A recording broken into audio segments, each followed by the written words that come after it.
Oh, so this is where you pay. Put in your coins and get your ticket. You pay here. I thought it was a telephone booth, but it wasn't.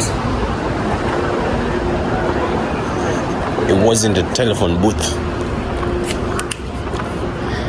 Put in your cash, pay for the tram. When I was coming, I paid for nothing because the cash box was not working in the bus. So I was given a free pass. Hop in, Dr. Harry. I'm gonna get to downtown, hop in for free. But it's not always that we'll not be paying.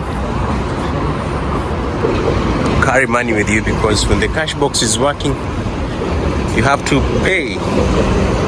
Or if not, you pay using your phone.